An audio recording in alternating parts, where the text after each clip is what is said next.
So the last domino of the Red Bull hierarchy, who have been there since the inception of Red Bull, has finally gone. Yes, Helmut Marko has, in air quotes, retired from his duties at Red Bull and from Formula One. The 82-year-old has decided to step down, but I think for anyone who's been paying attention knows from especially the news stories, which we'll touch upon, and the details of this retirement, it was a forced retirement, and it was a decision made by the new head of Red Bull, really the one who is ruling the roost there, Oliver Mintzlaff, who was also in charge of investigating Christian Horner earlier on in the season and removed him of his duties as team principal, has finally got rid of, I guess, yes, that last domino of that, what I would say was the toxic culture, the last element of the toxic culture at Red Bull. And this is undoubtedly a new Red Bull that we are seeing moving forward, headed by Oliver Mintzlaff and the team principal of Laurent Mekies. Now, Helmut Marko, of course, is famous for saying what is on his mind. However, sometimes he should have just kept those thoughts to himself, and he always got himself into a spot of bother. But he was always kind of absolved of any responsibility for those comments, and he has had to come out and say a few apologies in the past. One of those was, of course, against Sergio Perez in his comment about his Mexican heritage, and he's made some other comments that have been pretty much racist, to be honest with you. Not acceptable. And most recently, Kimi Antonelli, he added fuel to the fire in relation to, of course, the abuse that Kimi eventually got from the assumptions that he had moved over for Lando Norris in Qatar, when it undoubtedly wasn't the case. Now, GP, yes, you can maybe give him a little bit of respite there, that it was heat of the moment, didn't see what had happened, and the race was ongoing. Yet Marko's comments were after the race, when there were replays. Dude, find yourself a TV camera, a TV monitor. Someone can show you the replay to see exactly what happened, because it wasn't long until we actually got that replay. I think even before the race ended, maybe, or just after the race ended anyway.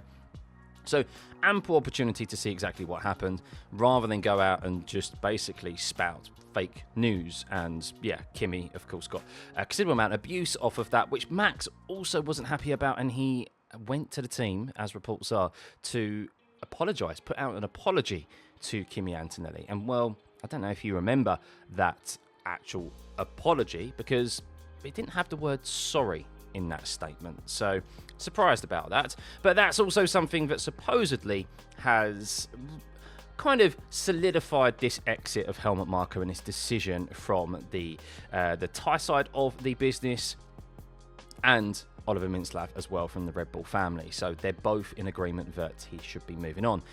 But there's been some details via Dutch media that have really kind of opened our eyes to why maybe this has happened now. Because boy, oh boy, we know Helmut Marko. He is a partner of Red Bull. He's a director of Red Bull. Remember that, he's a director of Red Bull, because this is going to be important in what we're about to touch upon.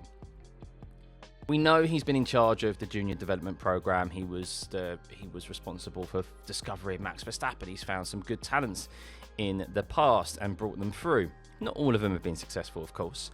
And sometimes he's actually had loggerheads with Christian Horner and the Red Bull management team in relation to who should be brought through the ranks.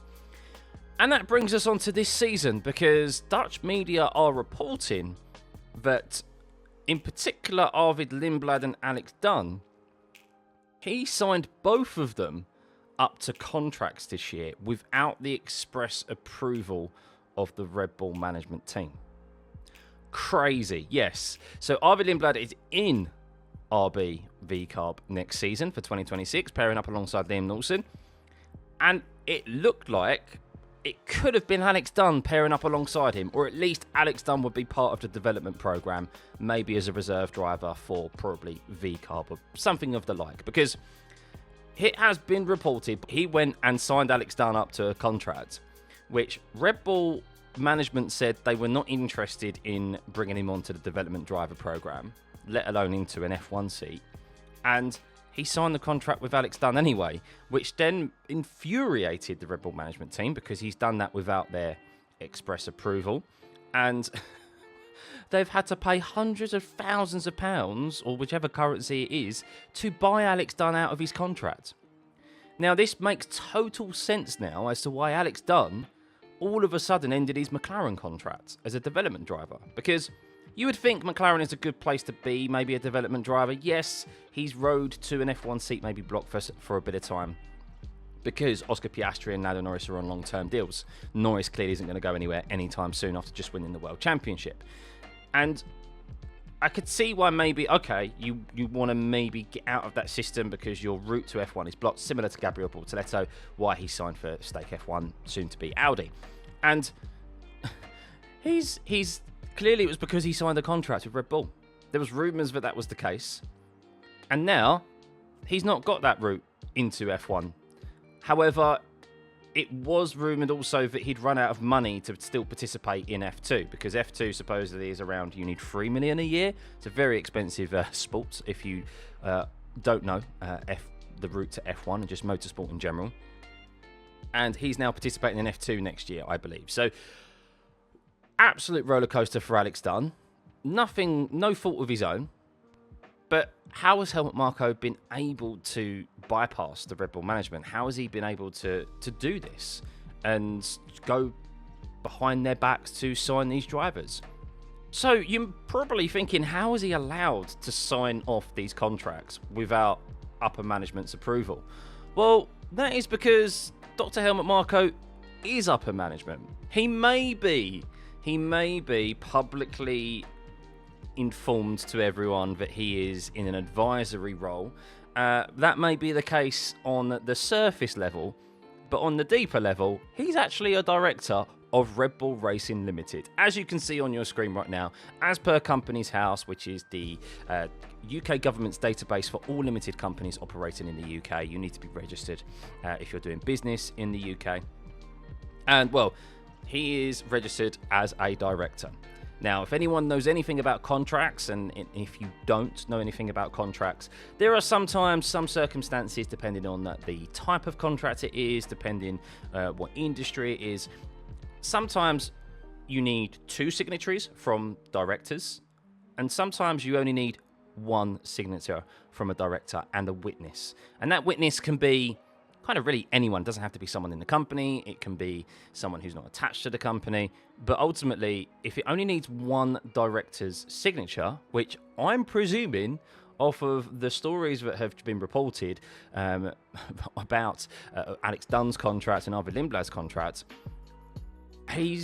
clearly a driver's contract, at least in VCARB, it only requires 1 director's signature and probably a witness alongside it. So that gives him the authority to sign off on driver contracts regardless of upper management's approval, the board's approval, the shareholders' approval.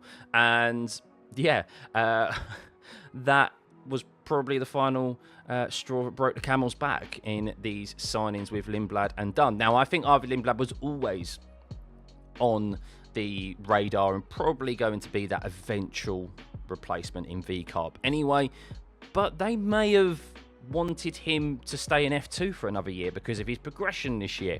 I do see why they would maybe want Red Bull to hold Arvid Lindblad back in F2 for another season, because he has made some very, very big rookie mistakes. He's had some very good performances, but he's also had a lot of big, silly mistakes, and maybe they thought he just needs 1 more year because he is only 18. But Marko, no, he's ready to go into F1. I understand that viewpoint as well, but the fact of it, he's just taken it upon himself to do it, combined with everything else that he says as well, as he has done over the years, has just meant that, no, that's it, it's enough. And, well, heading into 2026 with a brand new set of regulations, we now have a brand new look Red Bull. You could say, okay, the only last maybe remaining domino is the Verstappen camp now, but the Verstappen camp are probably quite happy as how the end of this season panned out, how the team looks now under the leadership of Laurent Mekies and Oliver Mintzlaff.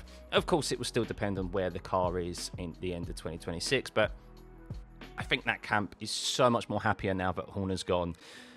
But we've lost Nui, you've lost Jonathan Wheatley, you've lost Christian Horner, and now you've lost Helmut Marko.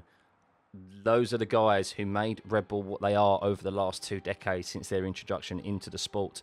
And now it is a brand new look Red Bull moving forward. And who knows, maybe Max does move on. And then it's a Red Bull that none of us have ever seen before. So will this affect Max Verstappen? That'll be people's thoughts now, because Max did say that if Marko goes, I go too. This is different. Now, of course, they probably understand that and probably know the details of his resignation / false resignation. But it's not like he's been, I think, it's probably an understanding from Marko going, yeah, do you know what? Yeah, I'll step down. It wasn't like the toxic culture it was in the middle of the year.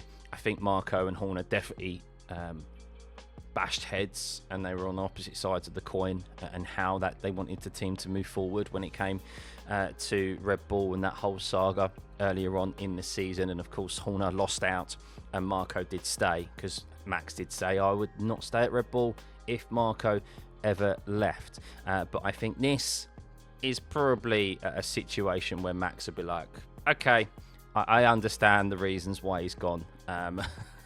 You can't be going behind people's backs and signing who you want. So, yeah. Interesting times at Red Bull, and interesting times to be a Red Bull fan for sure. However, I think it's actually a good day for the sport for this man to leave. He's from a bygone era, and I think a lot of people, I think it's one of the few things that many F1 fans agree on, that we're happy to see him move on from the sport and no longer be involved. I'm sure he will appear as a fan, maybe around tracks in Austria and maybe tracks that he wants to attend. I'm sure he'll get that special VIP treatment, but he won't be there. He won't be there in an official capacity. I'm sure we'll probably still get those famous Marko quotes, because now he almost doesn't even need to hold back as much as he maybe already was, and that's a scary thought, to think that Helmut Marko was holding back on his comments because he was still a director at Red Bull. Oh my God, have Red Bull actually done the worst thing and unleashed Helmut Marko, and now he can say what he really wants to say? Oh no, that thought terrifies me. Oh my goodness. And on that note, I'm going to leave you with that thought, and we'll see you for the next one.